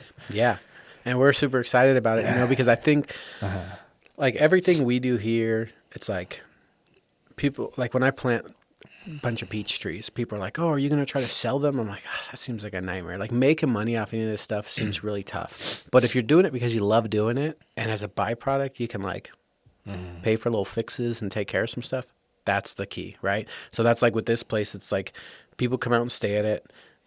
We make a tiny bit of money to just, again, keep up the land, pay for when something rips and you got to replace it. That's kind of the goal, I think. That's awesome. And to be able to share it with people and experience it. And yeah, we have HipCamp here too. So Yeah. people come out and pay $40 a night to come camp on the land. And it's like, definitely as like a business trade, not worth my time. But to be able to share my land with people is fun. So Nice. if I make $40 and I get to have some fun sharing my land, and a lot of times that $40 just facilitates somebody else at the ranch sharing, going out and showing them where they can stay, cleaning the restroom after them. And I don't make any money, but I can, have that experience for people to come stay on our property. So we really like that, because I think one of the biggest things when I was talking about like animal agriculture and farming is, for us at least, sharing it is more rewarding than anything else. So a lot of people will come and they'll stay and then they'll say, oh, can we see your animals? Can we look at your garden? And we're like, heck yeah, you can. Like they don't realize that like we want to share that stuff. It's almost like us bragging, look at these animals, look what we got going on, and then the kids get involved. And I had these two kids the other day, they were from India. We have a lot of people come up from the Bay Area. So we have a lot of like Indian people stay. And the parents were there and the kids were checking out all the babies, and then two babies got born right in front of the kids. And like, they were just like, whoa. And they're like, what's that? Placentas and sacs and all the stuff coming out and blood everywhere. And the parents were just like, oh my God, is everything okay? Like, yeah, this is what we do. This is life on a farm. And, to get to share those moments with kids is just uber exciting, and for us, having another thing that we get to share with people and to open their eyes and thoughts about stuff, like, yeah, we're really excited for this place to be here, and then the different people that will come here, right? So you're going to bring people to our farm that would have never came. And yeah, they're here for this experience, but they'll also get to, dabble and check out our experience and see what we're doing too. And we love to share what we got going on and, inspire people. Yeah. This property is very beautiful, and I really want to emphasize how beautiful it is during winter. Yeah. As soon as that green starts to pop, oh man, this place changes. I was telling you because Today is January 1st, by the way. Yeah, and you came to the property when it was all dead, and we were, fire danger and all that stuff. We're a little worried. Hey, be careful driving off the beaten path because fire, can start when you pull your car off the road and this and that. But yeah, people don't realize all of a sudden when everything starts getting rain and greens up, this place just changes so dramatically. And this will last until, May, June. June, it's still green, and it's still beautiful when it's dry, but it's just, it's two different seasons here. Absolutely. Yeah, there's definitely different seasons. So, yeah, no. And then you're going to be excited the first time you get some whiteout pictures from up here because it snows like just a couple days a year. We normally get snow, a couple days, normally in February, and everything turns white and it's beautiful, and it melts a day later. But so we get like that perfect taste of just a little bit of snow, but not really snow country. Just enough for the kids to sled. So we pull out the sleds from the container and pull them around, and they build a snowman. It melts the next day, but they really like that stuff. So yeah, I so stumbled into this place, right? I bought it at auction, not knowing what I was getting. And then it's just like the perfect elevation. I've been so happy with the community. I've found the most amazing neighbors that live on this road. One thing about this road that we live on here in the area is we don't have any power on this whole road. So everybody that lives on this road kind of has the same Setup. Same people too, right? Like it's like the vibe, right? Who wants to buy a place with no power? I see. That loses, it's like it's a filtering system. Gotcha. So everybody who's on this road understands we don't have power. So you have to be self-sustainable, kind of have some radical self-reliance, right? Like you got to understand, like, yeah, you got to figure it out. Now, when you come stay at like my house or whatever, you don't realize we don't have power. I got huge solar and big batteries, and we have air conditioning in the summer, and everything's fine. It feels just like normal, but you have to be willing to take on that project. So everybody on this road has taken on that project and built a sustainable system for themselves, and they take care of all their things. So the advent of solar technology, I think, enables doing this. yeah, this place had a generator when we showed up 9 years ago. This place just had a generator, so they would just pour gas in and fire up their generator. And when we moved here, we were just using the generator at night, or like in the evening, we'd turn on the generator, and then we were turning off the generator to go to bed at like 7 p.m. because we're like, no reason in wasting the electricity. So turn the generator off, and we'd all just go to bed because it's pitch dark and no TVs work, so we'd go to sleep. Then the first thing we got was batteries. So then we used the generator to charge the batteries, and then they worked, and I was like, oh, this is great. And then we finally put up the solar panels, and we've been slowly adding to our system pretty much, it feels like every year. I'm starting to learn more about that since I started doing this. Like, I started researching what can we do, like in terms of solar and everything. Oh, there's levels of that stuff, for sure. Yeah. Because like when we first built our system, we built it to like what we could afford. We spent like $30,000, and like, it's very minimal, and then it's like, okay, like today I have probably 4 times the system I had when I first moved here. When I first moved here and we built the system, it was enough for normal stuff, but like no air conditioning, none of those things, because off-grid, that's a very expensive thing to build. A system big enough to heat and cool is, takes a lot of power. But 2 things have happened. One is, we've been fortunate enough to keep growing, and we've been able to afford bigger and bigger system. Also, the technology has came down so much in the last 9 years and it's gone up in the quality and then gone down in price. So, I mean, I bought my last battery bank 2 years ago. I spent $37,000 for like 60 kilowatts. That same 60 kilowatts would be like maybe $12,000 today. It's like in 2 years, the batteries are 3 times as cheap. Nice. So my next set of batteries will be even bigger and just give us more support. So right now, my generator, we have a big generator for the system, and it only turns on when it's been overcast. So if it's overcast all day and cloudy, my solar makes enough for us to survive all day with no generator turns on. Even with full clouds, I get enough sun because I have such a big solar array. But what happens is it doesn't have enough to fill my batteries. It's like we use everything it's making because it's barely making enough because of the clouds. So then in the evening, our generator will turn on, top off the batteries, and then the next day, kind of same thing. So my generator has been turning on like once every 5 or 6 days in the winter for 2 or 3 hours. So not a bad deal at all to live with. But I think people always have this misconception like, oh, you put in solar and your power is free. It's like, no, you just spend it all up front. Yes. Instead of paying a power bill. So like I tell people the logic for me is I probably have an $800 power bill, which is what everybody has in California for the type of system and house I have. But instead of an $800 power bill, I just have to think about saving $800 because every 7 years or so, I'm going to have to spend 30 grand. PG&E is outrageous right now. It could go even more. It's going crazy. Yeah. PG&E's, I mean, they're like they're going crazy with those bills, man. Yeah, and we live in Palo Alto, so good thing that we have our own. The Palo Alto city has its own, so it's. And you guys are pretty like not the climate's not too hot there, right? It's like we don't use as much electricity, but whoever's on PG&E, I look up they're saying what they're paying.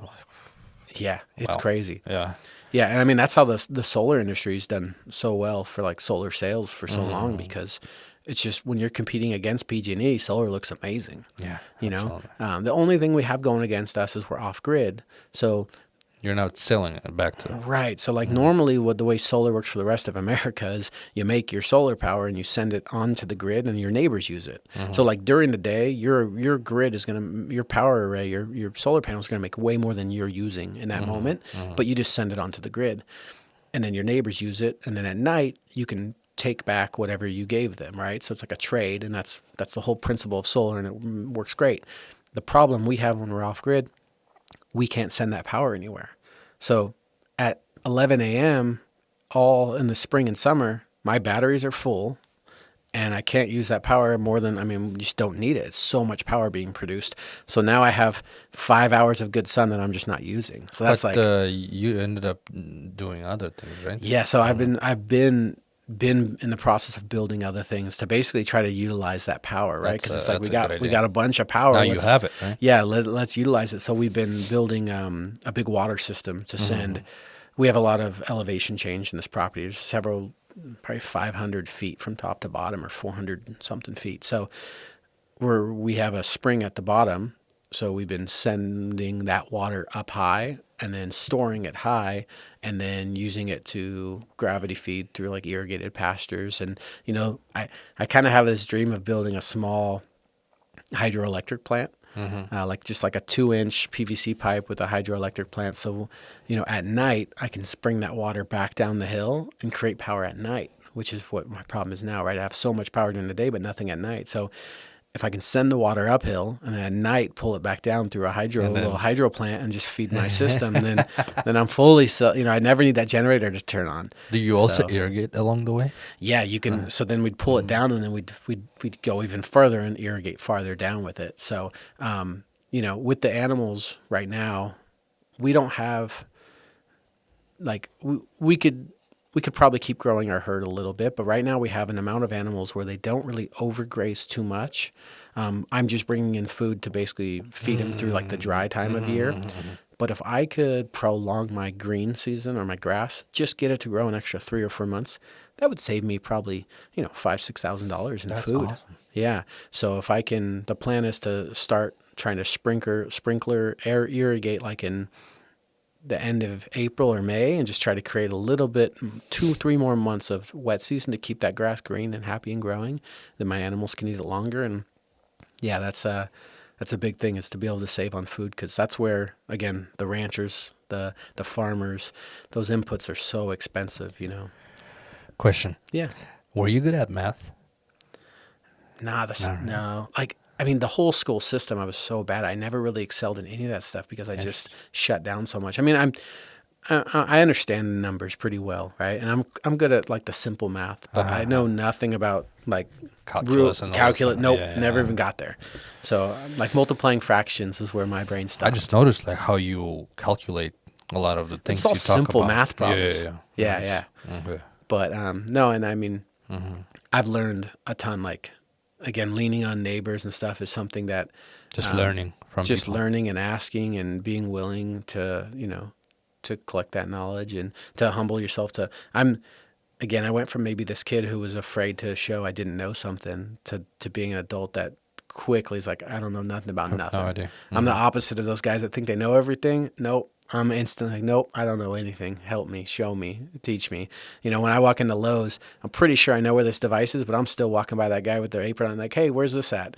And he's telling me as I'm walking, I'm like, cool, that's what I was thinking. But, like, I think that they say like guys have trouble like asking for directions. I'm the opposite of that guy. I'm asking twice along the trip, even though I think I'm in the right way. I'm going to double check. Hey, is this still the way to this place? Cool. I'm going to keep going then. So I'm very easy to ask. So with being up here, the one thing I've learned about living in like the foothills of the Sierras here is the sense of community is very strong, and it's amazing. And I don't know if maybe this community existed in other places I've lived growing up, but maybe I wasn't as thirsty for it as I am now. But the connection with, like I said, the community and the way people interact up here and the friendships I built living in the mountains is also what has made this idea of being forever home. It's because I love the community that's up here, and I love the people that are up here, and the way, I think a lot of like-minded people kind of gravitate to these type of areas. We have a lot of city folks that didn't want to be part of the city anymore, and they've bought up here, and they live in these rural communities, and it's a beautiful little area we live in, and a really friendly area. So like I said, maybe in the suburbs, because I never knew my neighbors. I'm a traditional guy where you wave and you may know their name, but you don't really have those conversations. Yeah. At least with me growing up, I never really had those conversations in track homes. By the way, like here, like you have such a big territory, but you still neighbors, like you talk to them, right? That's That's I mean, interesting, right? for me, yeah, it was like, I used to live in these houses where I didn't know the people next to me, right?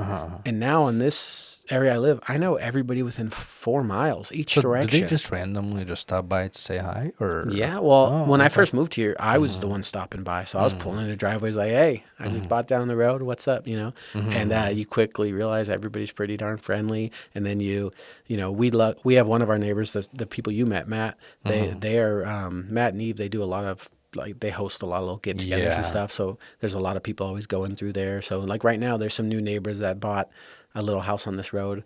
And nobody's met him yet, so we're all like, who's going to meet him, and then who's going to get him to come to something, and we're going to get to know him because, yeah, anybody buys on our road that we don't know, we're like, hey, let's, and we know they're going to be cool people because, again, they're buying an off-grid property, you know, they're willing to commit to 40 acres with a little farm, like they probably got the same mindset we do, and that's what's kind of cool about this area is, again, I think in the suburbs you get such a range of people and where they're at in their lives and what they're doing, but here you're buying 40 acres off-grid in a remote area, you're probably like-minded to what we're doing. And then we probably can benefit from being friends. Do you lend equipment to each other? All the time, right? Yeah. And I mean, me and my other neighbor, the one I'm the closest with, we've went as far now as we started buying equipment together.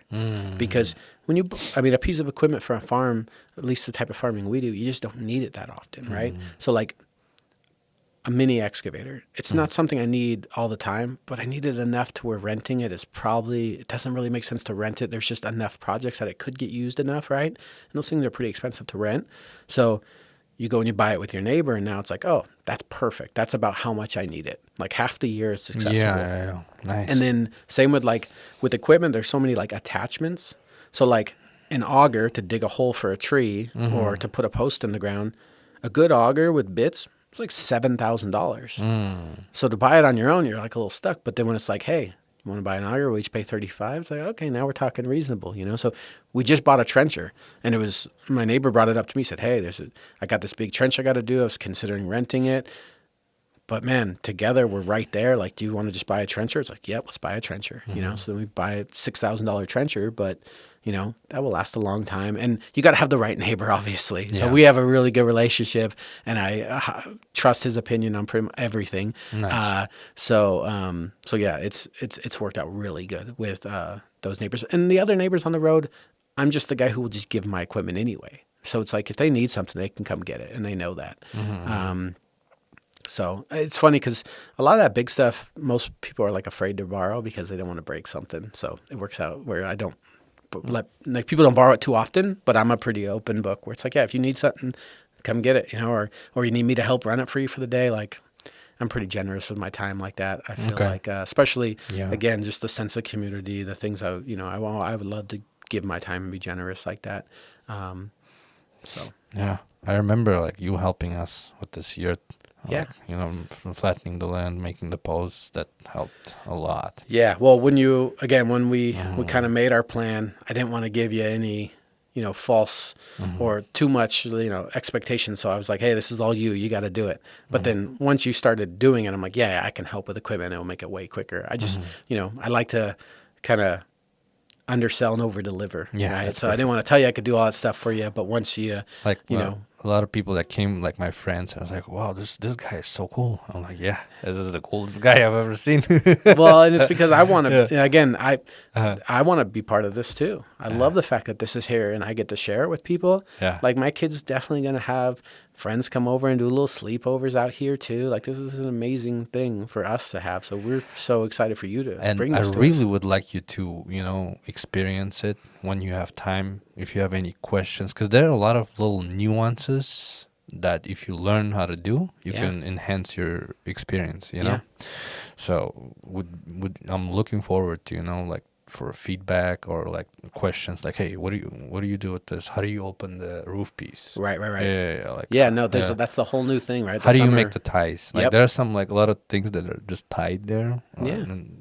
Like I've been learning that too, and it just became like, okay, this is simple. Yeah. Simple enough. Well, and I think part of it too will be whoever we have, which will probably be Marta or whoever we have kind of helping us. Yeah, because they'll have to get people set up out here, so they'll probably open things up, tie things up for them. So we'll definitely have to teach whoever's hosting it. So yeah, on the farm we have, again, we talk about, you know, having people here and helping us is one of the things that the people do. Is I'm not home all the time, so we have people that will help, again, meet guests and greet them. So when people come stay in this yurt, we're not sure who it will be yet, but we'll have probably a couple different people that know how to. I'm planning to like make video tutorials down the road. So Man, people, but you'd be surprised. Sometimes those people, they just don't know. Okay. they don't click on things. They don't look at things. Not everybody, but we have really like when you look at our little Airbnb we rent, we have a huge long description of things.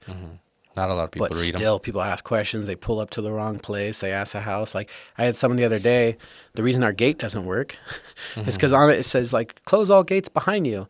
Well, they opened the automatic gate, drove through it, and then thought like they need to close it. But it's an automatic gate. You put in a code and it opened, but they thought they need to get out of their car and pull it shut, and they totally just ruined the hinges because they can pull it from the end point. So that makes sense. Yeah, it just destroyed things. So like you get people just breaking stuff together. They don't know how to use it, or all the time I get people where it tells you, hey, with the heater, when you turn it on, it's going to take 5 minutes before it starts blowing hot air. Instantly we get messages. Heater's on, but it's blowing cold air. Heater on, but it's blowing cold air. It's like, man, just read half a paragraph more and you'll realize it's going to do that, So anyway, with this, I'm sure we'll have some people that are asking questions and doing some things that, they don't know or whatever, but we're here to help them, And I think different than what we have with our Airbnb, with this, it's more people coming for this experience. So I think they will take a little more time. I'm also feeling like, especially in California, Yeah. like just I noticed a lot of people are just interested in different cultures. It's just the vibe like that, like different cultures. I don't think they've ever seen anything like this. The patterns, the vibe, like the atmosphere, even the smell. This is like the smell of the sheep. I know. When I first came in, I thought I was just thinking, because I've read so much about Kazakh people. I was like, is this horse hair I'm smelling or horse? Because I know there's so much horse influence in the culture, or whatever. So I wasn't sure what it was, but I enjoyed it. And then our friend Kim, she does a lot of this work on the farm with harvesting the animals and stuff. And she was instantly like, oh yeah, I love that smell. She said, it smells like sheep, because we work with, hides and stuff a little bit. We dabble a little bit with our cow we just slaughtered. I had my son out there taking the fat off the hide, and I got a cool little video of him like stripping it. And we don't really know what we're doing, so we doubt this first one will turn out good. But we'd slowly like to perfect that process a little bit, just for the cool. Man, when you spread out a cow on the wall, the fur, it's just a big thing. It looks really cool. So just for like the art aspect of putting up a big cow skin. So we just did our first one. And again, we learned a lot of stuff. I don't know if it's going to turn out that great. We'll kind of see, because a lot of it's just like, now let's wait and see how it dries and see how it settles and whatever. But yeah, there's a lot of stuff to do. Like I said, with farming, there's just like so many different rabbit holes you can go down, and that's where it's easy to be like, I don't really know what I'm doing. Especially people will like meet and tour our farm and think like, oh, you must have grown up doing this stuff, because I have like the little bit of knowledge. What I thought. Yeah, I'm like, no, it's just 8 or 9 years of just like asking my neighbors and figuring things out. And like today we had a sick animal and we were looking at why, and my friend was asking me, she helps take care of the animals, and I don't know. Like, I'm like, well, let's give this antibiotics and see what happens, but it's probably going to die. I don't really know. Like, we're learning, and then, there's ways to obviously like propel your animal husbandry and get better and better at doing things. And I'm not the best at that stuff, but I'm learning a little bit. But I really hope that like, again, if my son wants to take on this life, like I'd love to send him to like UC Merced and do the animal husbandry and learn how to take care of that stuff. But I mean, with neighbors like that and internet, anything is possible, right? Right. Much. Yeah. Huh? And I constantly struggle with trying not to. I don't want to like overtake or like bug my neighbors too much. So that's like one thing where I'm very generous with my time, but I don't like taking too much time from them in a sense. So I feel like sometimes I kind of, especially with the animal husbandry stuff, like my neighbor that's really good with his animals, he has just, he has all that stuff figured out. So he has just full cabinets full of like all the different shots and drugs and steroids that are needed if this happens or that happens. For him, it's more of a business. For me, again, it's becoming a business, but it's really just like a hobby. But when I get a sick animal, the vet's just too expensive. you can't afford to like take Yeah. a sick goat to the vet. But luckily I have them where I can stop by there. A lot of times, yep, I can get, an antibiotic and try this and do this. I had a goat bit by a rattlesnake the other day. We're not 100% sure, but it had 2 puncture marks, and then its face looked like a balloon. And I was like, I don't think this thing's going to live. And a lot of it is just waiting, again, because it's like, it's not a pet. We can't take it to the vet, right? So it's like, let's go to the neighbors, grab a steroid shot, gave it a steroid shot in its face, and we'll see what happens. And it survived. It's fine now. Yeah, but its face was huge, and it was having trouble breathing the first, 2 days. So we were just thinking, I don't know. So that's the thing too with raising a kid on a farm. He gets the life cycle. He knows things are born and things die. And How do you teach your son regarding snakes and stuff? yeah, I mean, snakes aren't really a problem. There's 2 or 3 rattlesnakes a year that we kind of run into, but man, they make noise. They don't, You can tell right away, right? yeah, they make From a bunch far of away. noise and they don't want you by them. I mean, if you were just tromping through the trees and you step on one, yeah, you're gonna get stung, or bit. But we haven't had that problem. The closest encounter we ever had with the kids is behind our house. We have a bus there, and there's a whole family staying in this bus with 5 kids, and but they would use the restroom in the house, so the kids would be coming in and out throughout the day, night, whatever. And one night the girl came in, and it was past bedtime. She had school the next day, so she's being a typical 8-year-old coming in the house, and she's like, there's a bunch of noise coming from the side of the bus or whatever. And I'm just like, go to bed, Scarlett, And then she came in 15 minutes later, and she's like, well, when I walked back out, it was even louder. It sounded like, a giant cricket or something. And I'm like, go to bed, Scarlett, because we feel like she's just probably being a little kid and trying to procrastinate, right? And then the 16-year-old boy that was in that family, he comes in, he goes, there's a giant rattlesnake on the back porch. And I'm like, whoa, okay. And then we went out there, and yeah, the cat was harassing it, and it was, making its noise. So she was hearing it inside the bus because the cat kept provoking it. And those ones, we dispatch. We kill them when they're close to the house like that, just because it's too much of a risk. Yeah. If we find them farther out, we leave them alone for the most part. But if they're anywhere within, couple 100 yards of our main farm area, we get rid of them. We try to, we go for snakes, and gardener snakes and all that stuff is great. But yeah, rattles we get rid of. Yeah. So my son collects the little rattles, so he's got a couple little rattles that he has. Yeah. And he shows them to people when they come over. And by the way, also the amount of different types of rocks here, when I went up, since you're bulldozed bunch of stuff, you see ooh. Yeah, we have a lot of quartz, a lot of crystal. That is if so people awesome. want to come up and crystal hunt. Yep. When we were kids. That's one of the attractions. Yeah, I was going to say, when I was in, not kids, when I was in my early 20s, even late 20s, we'd love the idea of going crystal mining. That sounds amazing. Where do I go to do it? And nobody knows. They can come here. People can come here, and we can show them to come find terminated points, nice clusters of crystals. We got a couple spots. You got that crystals. Are really cool. You got very beautiful scenery, especially in winter. Yeah.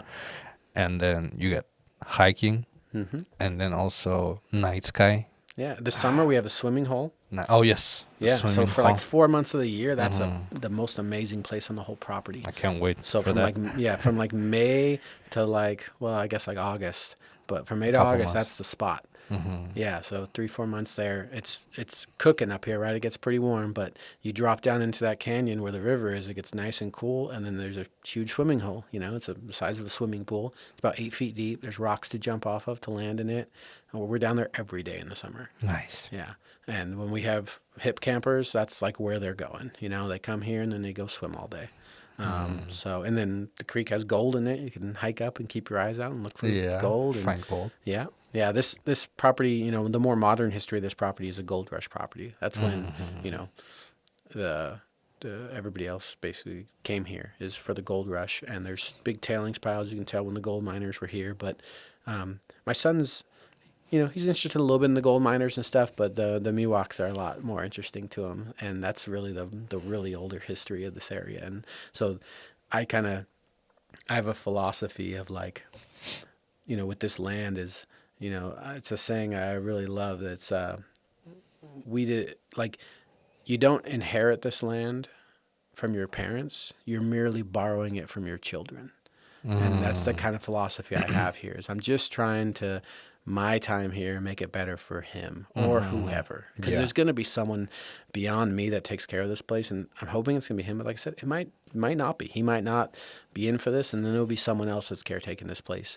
But I just like to make enough of an impact to improve their ability to take care of this land. So like, I don't feel like I own it. I'm just like the steward of it, right? I'm just the one trying to take care of this place and do the best I can to improve it in the ways that I think make sense, to make it useful. And animal agriculture, like I said, that's why it's not about the money. We're not making any money, but we're, using the land for something. And that's where the HipCamp, this Yurt, people being able to come enjoy the land. I mean, it's a lot of land and it's beautiful country, and I think it'd be a crime to not let people be here. I mean, the location is also pretty good. Like, we're on the way to Yosemite. Yosemite. We're 40 minutes to Yosemite. So that's like where most of our guests come from, is because they want to head into the park, and they need to stay somewhere before the night before, the day they come back from the park. So, they use our accommodations. They come stay with us and then head into Yosemite. And Yosemite, I mean, it's a treasure of the world, right? People come from all over the world. All over the world. Yeah. So if you can come up, stay a night in a camp or in this yurt, and then go visit the park for the day, come back here on the way home. Like, we're in a beautiful location for people to be able to come and stop off. And again, the sad thing is we get a lot of people that just like stop off, they show up at 9 p.m., they stay the night, and then they leave the next morning right when the sun comes out because they're on their mission to Yosemite, which is perfectly fine. But I'm like, I wish they had an hour to like check out the stuff we got going on here, because there's a lot of beauty here too. Like today, we had a family that stayed the night, and they had 2 kids, and the kids walked up and started petting a goat, and I was going to walk over to them to see if they wanted to pick up a baby or do anything, but they're like, oh, the parents loaded them in the car and they were on a mission, and that's fine. But yeah, Yosemite is basically the reason why we have the ability to have like this flow of traffic coming through here, and then just sharing our little bit of this area has been really exciting and fun. So well, we've been almost at 2 hours. Okay. Thank you for your time. It was really nice talking to you. It's really cool to have a person that willing to talk. Yeah. So that is awesome. Thank you very much. This has been a Nurtaichik podcast where everybody has a story to tell and every story has its own listener. Thank you, everybody. Thanks. Bye.